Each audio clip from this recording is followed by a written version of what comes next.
దేవునికి కృతజ్ఞతాస్తుతులు చెల్లిస్తూ ఉన్నాను. అలాగే జాయిన్ అయిన మీ అందరికీ నా వందనములు తెలియజేస్తూ ఉన్నాను. అందరికీ ప్రైజ్ ది లార్డ్. ఈరోజు నేను మీతో చెప్పాలనుకున్న మాట అభ్యంతరము. యేసుక్రీస్తు ప్రభుల వారు శరీరధారిగా ఈ లోకంలో జీవిస్తున్నప్పుడు ఆయన దేవుని రాజ్యమును గురించి అనేక విషయాలు బోధిస్తూ ఆ రాజ్యానికి మనం ఎలా సిద్ధపడాలి, ఎలాంటి కార్యక్రమాలు చేయాలి, ఎవరితో ఎలా ప్రవర్తించాలి, మనల్ని మనం ఎలా సరిచేసుకోవాలి అనే అనేక విషయాలు బోధిస్తూ అనేక ప్రసంగాలు ఈ భూమి మీద 3.5 సంవత్సరాలు చేస్తూ జీవించినట్లుగా మనం బైబిల్లో గమనించగలుగుతాం. అయితే అన్నిటికంటే ప్రాముఖ్యమైనది కొండ మీద ప్రసంగం. ఆయన శిష్యులు అనేక జన సమూహం ఆయన చుట్టూ కూడినప్పుడు ఆయన కొండ మీద కూర్చొని ప్రసంగం చేస్తూ ఆ ప్రసంగంలో చాలా విషయాలు దేవుని రాజ్యాన్ని గురించి బోధిస్తూ వచ్చాడు. సో అందులో నుంచి నేను మీతో ఒక 2 మాటలు పంచుకోవాలని ఆశపడుతూ ఉన్నాను. చదువుకుందాం. మత్తయి సువార్తమానము 5వ అధ్యాయము 29 నుంచి 31 వరకు. మత్తయి సువార్త 5వ అధ్యాయం 29 నుంచి 31 వరకు ఉన్న వచనాలు చదువుతూ ఉన్నాను. బైబిల్ తీసి గమనించగలరు. నీ కుడి కన్ను నిన్ను అభ్యంతరపరిచిన ఎడల దాని పెరికి నీ యొద్ద నుండి పారవేయము. నీ దేహమంతయు నరకములో పడవేయబడకుండా నీ అవయవములలో ఒకటి నశించుట నీకు ప్రయోజనకరము గదా. నీ కుడి చేయి నిన్ను అభ్యంతరపరిచిన ఎడల దాని నరికి నీ యొద్ద నుండి పారవేయము. నీ దేహమంతయు నరకములో పడకుండా నీ అవయవములలో ఒకటి నశించుట నీకు ప్రయోజనకరము గదా. ఇదే మాటలు ఈ సువార్తలో చాలా చోట్ల రాయబడి ఉన్నాయి. ఇదే మత్తయి సువార్త 18వ అధ్యాయంలో కూడా నీ చేయి లేదా నీ పాదము నిన్ను అభ్యంతరపరిచిన ఎడల దాన్ని నీ నుండి తొలగించుము. 2 చేతులు 2 పాదములు కలిగి నువ్వు నిత్య నరకాగ్నిలో ప్రవేశించటం కంటే కూడా అంగహీనుడవై జీవంలో ప్రవేశించట నీకు మేలు కదా అని అక్కడ కూడా యేసుక్రీస్తు ప్రభువుల వారే మాట్లాడుతూ వచ్చారు. ఇదే మాటలు లూకా సువార్తలను, మార్కు సువార్తలను రాయబడి ఉన్నాయి. సో ఇక్కడ మనం గమనించగలిగితే మన విశ్వాస జీవితాన్ని అభ్యంతరపరుస్తూ మనల్ని నరకానికి ఏవైతే దగ్గర చేస్తూ ఉన్నాయో వాటిని మనం దూరం చేసుకొని, వాటిని మనం తొలగించుకొని, అవి లేకుండా మనం నిర్జీవంలో ప్రవేశించటం మేలు, ప్రయోజనకరము అని ఇక్కడ ప్రభువు మాట్లాడుతూ ఉన్నాడు. అయితే ఈ దినాల్లో చాలా విషయాలు మనల్ని అభ్యంతరపరుస్తూ ఉన్నాయి. ఇక్కడ దేవుడు ఒక ఎగ్జాంపుల్గా శరీరానికి సంబంధించిన అవయవాల గురించి మాట్లాడుతూ వచ్చాడు. కానీ నేటి దినాల్లో మనం గమనించగలిగితే చాలా విషయాలు మనల్ని, మన పరిశుద్ధ జీవితాన్ని అభ్యంతరపరుస్తున్నాయి. వాటిలో మనం కొన్ని గమనించగలిగితే మొదటగా బయట ఉండే మనుషులు మనల్ని అభ్యంతరపరుస్తూ ఉంటారు. ఎగ్జాంపుల్గా అన్యజనులు. ప్రస్తుత దినాల్లో ప్రపంచంలో మరి ఎక్కువగా మన భారతదేశంలో మనం గమనించగలిగితే ఎందరో దేవుని నమ్మని ప్రజలు, దేవుని నమ్మిన బిడ్డలను అభ్యంతరపరుస్తూ ఉన్నారు. ఎన్నో ఇబ్బందులకు గురి చేస్తూ ఈ యేసుక్రీస్తును ఆరాధించకూడదు, మీరంతా ఈ మతానికి చెందినవారు, మీ పితరులు ఈ మతంలో నుండి ఇటు కన్వర్ట్ అయ్యారు, సో మీ నిజమైన దేవుడు ఈయన కాదు, మీరంతా మనవారు అని అలా మాట్లాడుతూ మన విశ్వాస జీవితంలోంచి తొలగిపోయేలా వారు అభ్యంతరపరుస్తూ కొన్ని చోట్ల మాట వినకపోతే హింసలకు, మరణాలకు, హత్యలకు కూడా వారు పొడచూపుతూ ఉన్నారు. సో ఈ విధంగా అన్ని జనులు మనల్ని అభ్యంతరపరుస్తూ ఉంటారు. దేవుని రాజ్యంలో ప్రవేశించకుండా మన విశ్వాస జీవితంలో నుంచి తొలగించాలని కొన్ని హింసలకు గురి చేసి వారు మనల్ని అభ్యంతరపరుస్తూ ఉంటారు. మన పితరుల జీవితాల్లో కూడా మనం గమనించగలిగితే ఎంతోమంది వారిని అభ్యంతరపరిచినట్లుగా మనం గమనించగలుగుతాం. పూర్వము ఇశ్రాయేలీయులను కూడా శత్రువులు అభ్యంతరపరిచినట్లుగా వారి దగ్గర నుండి ఉన్న దేవుని మందసాన్ని దొంగలించి వారు విశ్వాసంలో నుండి తొలగిపోయేటట్లుగా దేవుని సన్నిధికి వారిని దూరం చేయాలని ప్రయత్నించేవారున్నారు. అలాగే యేసుక్రీస్తును ఆరాధిస్తున్న దినాల్లో కూడా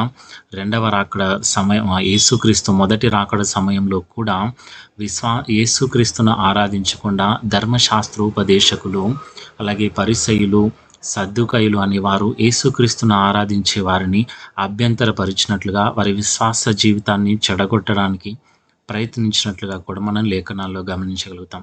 అలాగే ఇంకో విషయాన్ని మనం గమనించగలిగితే కొన్నిసార్లు మన వారే మనల్ని అభ్యంతరపరుస్తూ ఉంటారు. ఎగ్జాంపుల్‌గా చెప్పాలంటే మన కుటుంబ సభ్యులే మనల్ని కొన్నిసార్లు అభ్యంతరపరుస్తూ ఉంటారు. బైబిల్‌లో కూడా మనం గమనించగలిగితే యోబు జీవితంలో కూడా యోబును తన సొంత భార్యని అభ్యంతరపరిచినట్లుగా, దేవుణ్ణి దూషించటానికి ప్రోత్సహించినట్లుగా అతని జీవితంలో మనం గమనించగలుగుతాం. అలాగే చాలామంది జీవితాల్లో కూడా తమ సొంత భార్యలే, కట్టుకున్న వారిని అభ్యంతరపరుస్తూ ఉంటారు. వారు చేసిన కార్యాలను ఎత్తి చూపుతూ, నీవు కూడా భక్తుడవేనా, ఇప్పటికైనా అటు ఇటు ఎందుకుంటావు, భక్తి నుండి వైదొలిగిపో అని మాట్లాడుతూ ఉంటారు. అలాగే కొంతమంది భార్యలు నమ్మకంగా, యథార్థంగా దేవుని సన్నిధిలో కనిపెడుతూ ఉన్నప్పుడు మారని భర్తలు వారిని హింసిస్తూ దేవుని మందిరానికి వెళ్లకుండా ఆటంకపరుస్తూ ఉంటారు. మరికొంతమంది జీవితాల్లో మనం గమనిస్తే విగ్రహారాధన నుండి, అన్యజనుల కుటుంబంలో నుండి వారు నిజమైన దేవుణ్ణి తెలుసుకొని అంగీకరించినప్పుడు వారి కుటుంబం ద్వారా, వారి యొక్క బంధుమిత్రుల ద్వారా ఎన్నో అభ్యంతరాలు ఎదురవుతూ ఉంటాయి. కొంతమంది అయితే వారి కులంలో నుంచి వెలివేయడం, వారి కార్యక్రమాల్లో, వారి యొక్క ఈవెంట్స్ అన్నిట్లో వారిని పాల్గొనకుండా వారిని వెలివేసినట్లుగా చూస్తూ, మీరు కులం తక్కువ దేవుని ఆరాధిస్తున్నారు అని వారిని అనేక రకాలుగా అభ్యంతరపరుస్తూ ఉంటారు.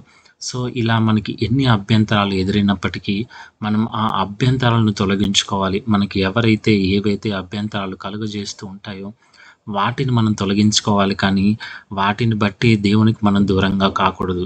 ఎందుకంటే ఆ అభ్యంతరాలను బట్టి మనం దేవునికి దూరం అయితే నిత్య నరకాగ్నిలో ప్రవేశించడానికి అర్హులుగా మార్చబడతాం. సో మన అభ్యంతరాలు తొలగించుకోవాలి, కానీ దేవుని దూరం చేసుకోకూడదు. అలాగే చాలామంది జీవితాల్లో కొన్ని సమస్యలు వారి జీవితానికి అభ్యంతరాలుగా మార్చబడుతూ ఉంటాయి. మనం ఎక్కువగా గమనించగలిగితే ఎక్కువగా దేవుని ఆరాధించే వారికి, ఎక్కువగా దేవుని స్తుతించే వారికి, భక్తిలో నిష్టగా ప్రతిష్ఠించుకున్న వారికి ఎన్నో సమస్యలు ఎదురవుతూ ఉంటాయి. కొన్నిసార్లు ఏమనిపిస్తుందంటే ఆ సమస్యలు బట్టి నేను దేవుణ్ణి ఇంతగా ఆరాధిస్తున్నా కూడా నాకే ఎందుకు ఈ సమస్యలు, అన్యజనులు చాలా బాగున్నారు, నా పక్కింటి వారు బాగున్నారు, వాళ్ళ జీవితాల్లో కార్యాలు జరుగుతూ ఉన్నాయి, చిన్న వయసులో కూడా వాళ్ళకి పెళ్ళిళ్ళైన వెంటనే పిల్లలు పుట్టారని చాలాసార్లు మనం ఆలోచిస్తూ ఉంటాం. ఇంత భక్తిగా బతుకుతున్నాం కదా, మా కుటుంబం అంతా దేవుని సన్నిధిలో దినదినం ఎదుగుతూ ఉన్నాము కదా, కానీ మా జీవితాల్లో ఎందుకు కార్యాలు జరగట్లేదు, ప్రతి కార్యం మా జీవితంలో ఎందుకు ఆలస్యం అయిపోతుంది, ఉద్యోగమైనా, వివాహమైనా, పిల్లలు పుట్టే విషయమైనా, మనం దేవుని ఎదుట ఏ విషయం కోసమైతే కనిపెడుతూ ఉన్నామో ఆ విషయాలన్నీ మన జీవితంలో ఆలస్యమయ్యే కొద్దీ ఆ సమస్యలను బట్టి నా జీవితంలో ఇవి జరగకపోతే నేను ఎందుకు ఇంకా దేవుణ్ణి ఆరాధించాలి అనే ఆలోచన చాలాసార్లు మన జీవితంలో ఎదురవుతూ ఉంటుంది. ఎన్నో ప్రశ్నలు, దేవుడు అసలు నా సమస్యలను వింటున్నాడా లేదా, నేను చేసే ప్రార్థనలు ఆయన వింటున్నాడా లేదా అని ఎన్నోసార్లు మనం ప్రశ్నించుకుంటూ ఉంటాం. అయితే ఆ సమస్యలు మన విశ్వాస జీవితాన్ని అభ్యంతరపరచకుండా జాగ్రత్త పడాలి. ఎందుకంటే దేవుడు కాలాలు, సమయాలను ఆయన పాటిస్తూ ఉంటాడు. స్వయాన ఆయన తల్లి యేసుక్రీస్తుకు సమస్యను బట్టి బోధించినప్పుడు, ఆ సమస్యను బట్టి ఆయన ప్రశ్నించేప్పుడు ఆయన చెప్పిన మాట, నా సమయం ఇంకా రాలేదని. సో మనం దేవుణ్ణి ప్రశ్నించే వారిగా కాకుండా ఆయన సమయం కోసం కనిపెట్టాలి. అంతవరకు మన విశ్వాస జీవితాన్ని మన సమస్యలు అభ్యంతరపరచకుండా కాపాడుకోవాల్సిన బాధ్యత ఉంది. అలాగే ఇక్కడ యేసుక్రీస్తు ప్రభువుల వారు మాట్లాడిన ఒక మాట మరి ముఖ్యంగా మనకి ఎదురయ్యే అతి కష్టమైన అభ్యంతరం ఏంటయ్యా అంటే మన శరీరమే మన విశ్వాస జీవితానికి చాలాసార్లు అభ్యంతరకరంగా మార్చబడుతూ ఉంటుంది. ఇక్కడ యేసుక్రీస్తు ప్రభువుల వారు కూడా మాట్లాడిన మాట, నీ కన్ను నేను అభ్యంతరపరిస్తే నీ కన్ను పెరికి పారవి, ఒకవేళ నీ చెయ్యి నిన్ను అభ్యంతరపరిస్తే నీ చెయ్యి తీసి నీ శరీరం నుండి తొలగించేయి, నీ పాదాలు నిన్ను ఒకవేళ అభ్యంతరపరుస్తూ ఉంటే ఆ పాదాలను తీసేయి, ఆ అంగవిహీనుడవై నువ్వు పరలోక రాజ్యంలో ప్రవేశించడం నీకు చాలా ప్రయోజనకరమని. సో ఒక్కసారి మనల్ని మనం గమనించుకుందాం, ఏది మనల్ని అభ్యంతరపరుస్తూ ఉంది. ఒకవేళ మన శరీరంలో ఉన్న కార్యక్రమాలు, మన శరీరంలో ఉన్న శరీర అవయవాలు ఏవైనా మనల్ని అభ్యంతరపరుస్తూ ఉన్నాయా? ఏది మనల్ని అభ్యంతరపరుస్తుంది? అపోస్తుడైన పౌలు పత్రికల్లో రాస్తూ ఒక మాట అంటారు, ఎవడు మిమ్మల్ని అభ్యంతరపరుస్తూ ఉన్నాడు? సిలువ వేయబడిన క్రీస్తు మీ ఎదుట కనబడలేదా? ఆయన పడిన శ్రమలు మీ ఎదుట ప్రత్యక్షము కాలేదా? ఎవరు మిమ్మల్ని అభ్యంతరపరుస్తూ ఉన్నారు? ఎందుకు మీరు అవిశ్వాసులుగా మార్చబడుతూ ఉన్నారు అని పత్రికల్లో మాట్లాడతాడు. సో, ఒక్కసారి మనల్ని మనం గమనించగలిగితే ఏది మనల్ని అభ్యంతరపరుస్తుంది? ఇంకా ఆయన నిత్య రాజ్యమునకు సిద్ధపడకుండా ఏది మనల్ని అభ్యంతరపరుస్తుంది? ఒకవేళ మన సమస్యలు మనల్ని అభ్యంతరపరుస్తున్నాయా? ఇప్పుడున్న ప్రస్తుత పరిస్థితులు మనల్ని అభ్యంతరపరుస్తున్నాయా? లేదా మన కుటుంబ సభ్యులు మనల్ని అభ్యంతరపరుస్తూ ఉన్నారా? లేకపోతే మన శరీరమే మనల్ని అభ్యంతరపరుస్తూ ఉందా?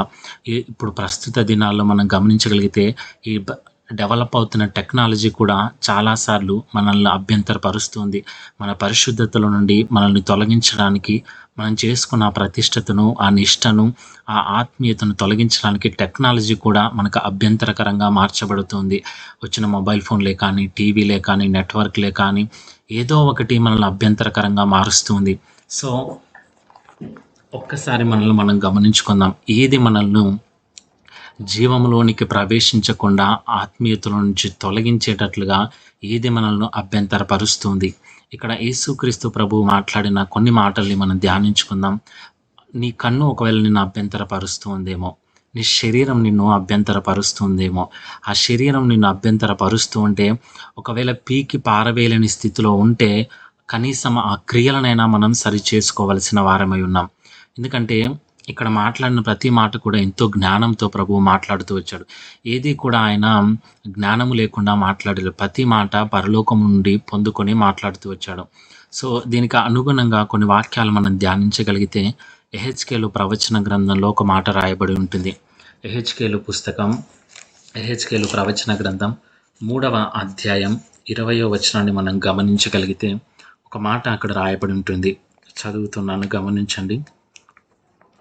మరియు నీతి గలవాడు తన నీతిని విడిచి దుర్నీతిని అనుసరించినందున అతడు మరణమగునట్లు నేను అతని ముందర అభ్యంతరము పెట్టగా నీవు అతన్ని హెచ్చరిక చేయని పక్షమున పూర్వము తాను చేసిన నీతి జ్ఞాపకము రాకుండా అతడు తన దోషములను బట్టి మరణమగును.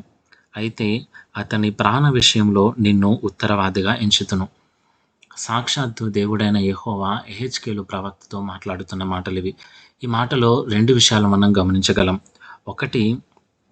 ఒకడు నీతి గలవాడిగా బ్రతుకుతూ తర్వాత అతడు తన నీతిని విడిచి దుర్నీతి క్రియలు అనుసరిస్తే అతడు మరణమగునట్లు నేను అతని ముందర అభ్యంతరము పెట్టగా, ఇక్కడ ఒక వ్యక్తి మొదట నీతిగా బ్రతికాడు, తర్వాత నీతిని విడిచి దుర్నీతి కార్యాలు చేసినప్పుడు అది అతనికి దేవునికి మధ్య అతనికి మరణం సంభవించేటట్లుగా ఆ దుర్నీతి కార్యాలు అక్కడ అభ్యంతర కారణంగా మార్చబడుతూ ఉన్నాయి. సో, మనం చేసే దుర్నీతి కార్యాలు, నీతి తప్పిన కార్యాలు మనకు అభ్యంతర కారణముగా మనకు దేవునికి మధ్య నిలబడుతూ ఉన్నాయి.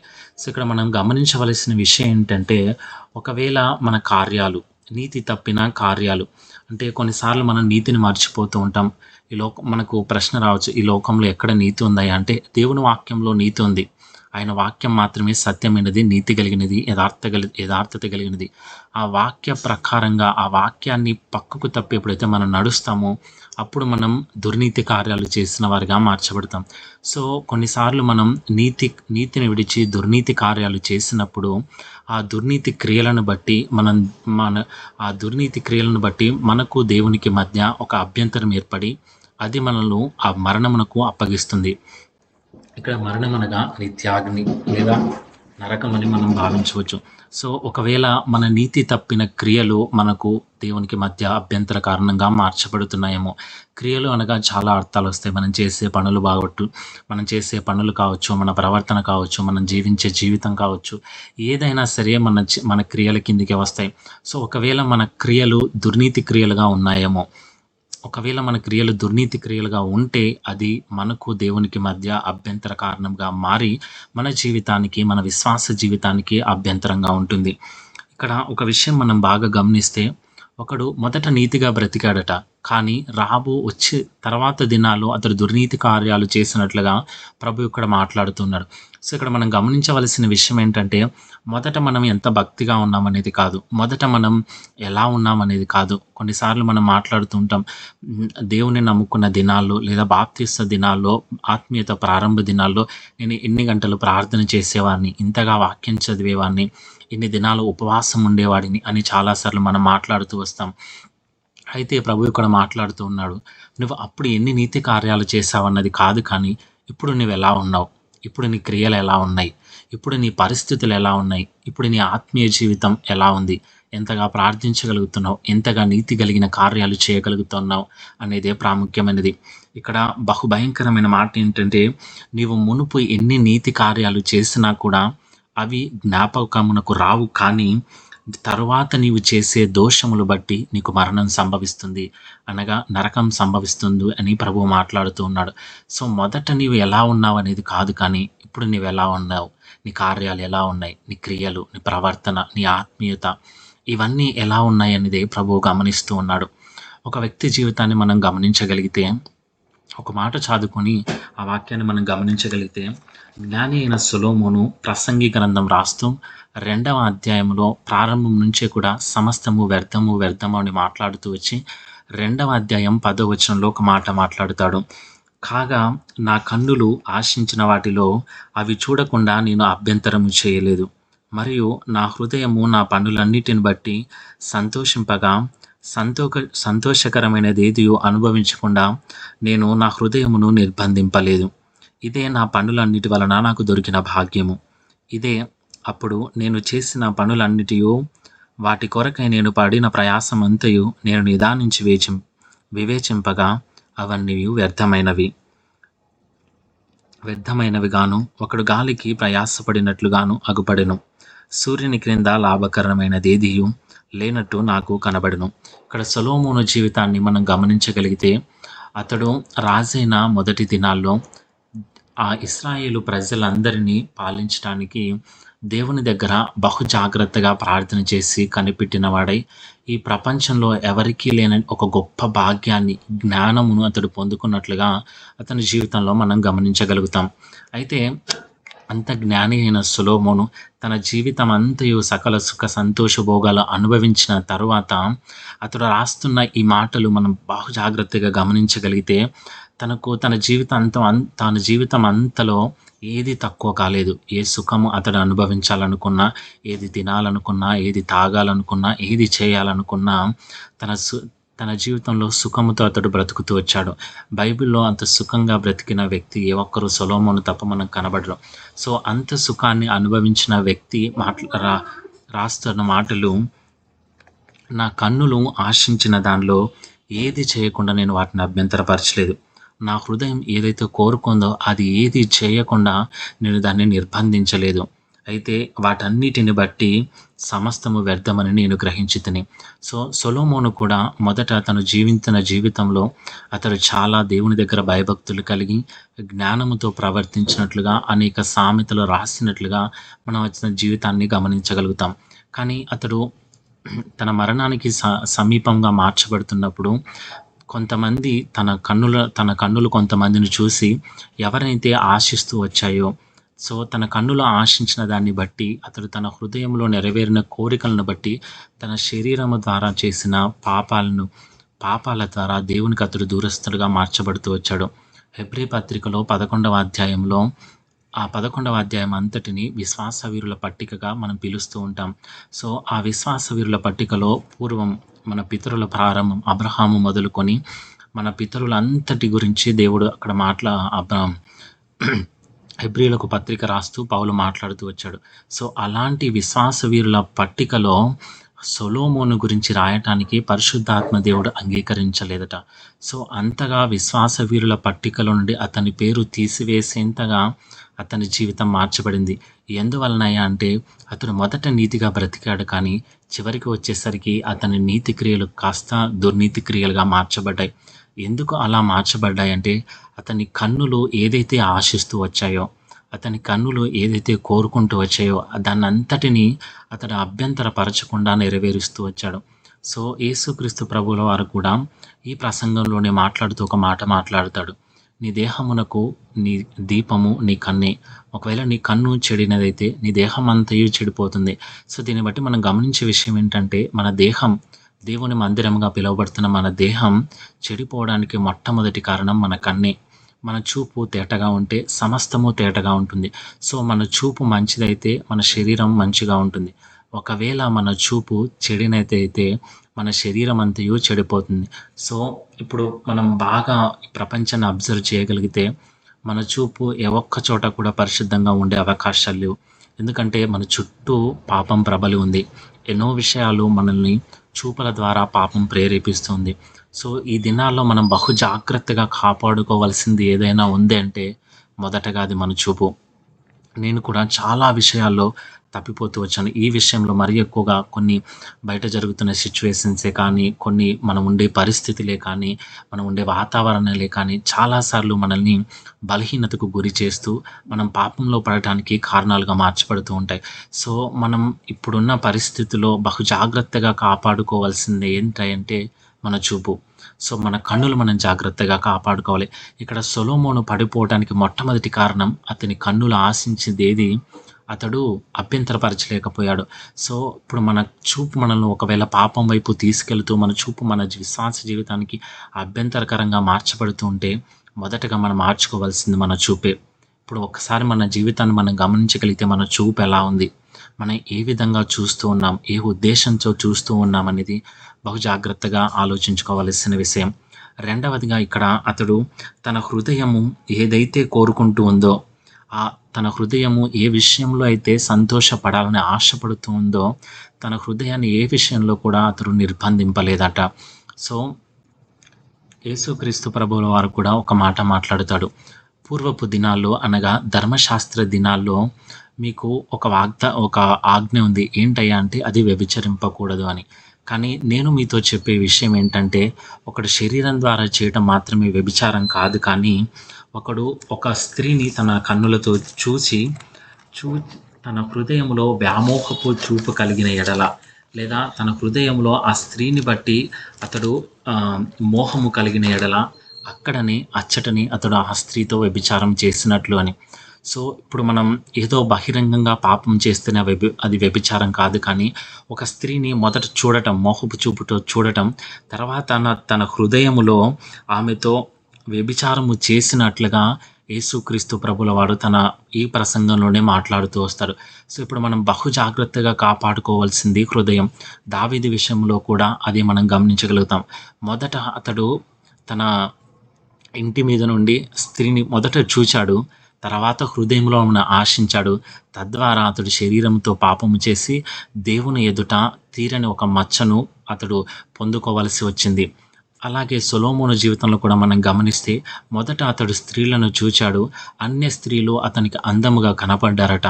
తర్వాత అతడు హృదయము సంతోషించడానికి ఏది అతడు అడ్డు చెప్పకుండా తను చేసిన కార్యాలను బట్టి అతడు దేవుని రాజ్యంలో జీవ గ్రంథంలో పేరును పొందుకోలేకపోయాడు. సో ఇర్మియా ప్రవక్త కూడా ఒక మాట మాట్లాడతాడు.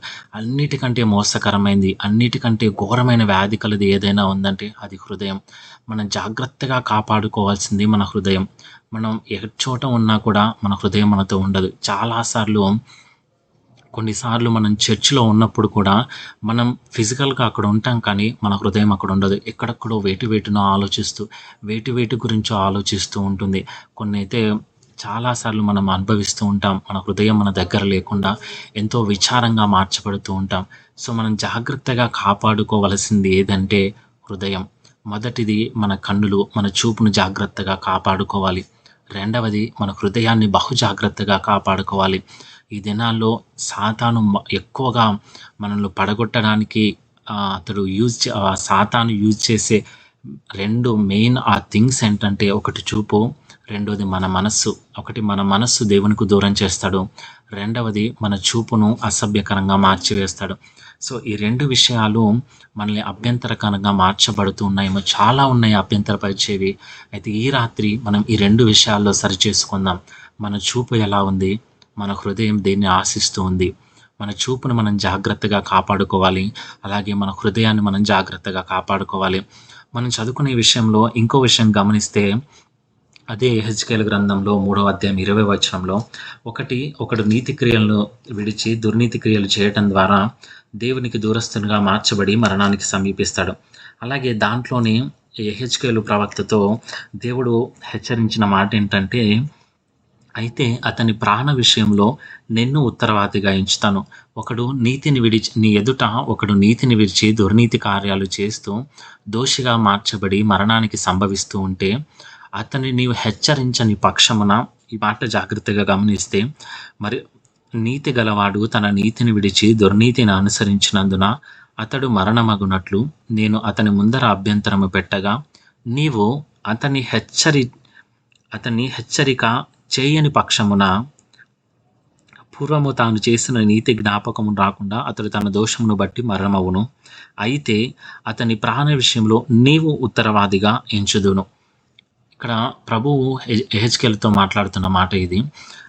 ఒకడు నీతి క్రియలను ఆ దుర్నీతి కార్యాలను బట్టి మరణానికి సమీపస్తులుగా మార్చబడతాడు. అయితే వాడు అలా దుర్నీతి కార్యాలు చేస్తున్నప్పుడు నీవు అతని హెచ్చరిక చేయని పక్షమున అతని ప్రాణానికి నేను ఉత్తరవాదిగా ఎంచుతాను అని ప్రభువు మాట్లాడుతున్నాడు. ఇక్కడ 2 విషయాలు మనం గమనించాం. ఒకటి, మనం దుర్నీతి కార్యాలు చేయకూడదు. దుర్నీతి కార్యాలు మొదట నీతిగా బ్రతికి తర్వాత దుర్నీతి కార్యాలు చేయకూడదు.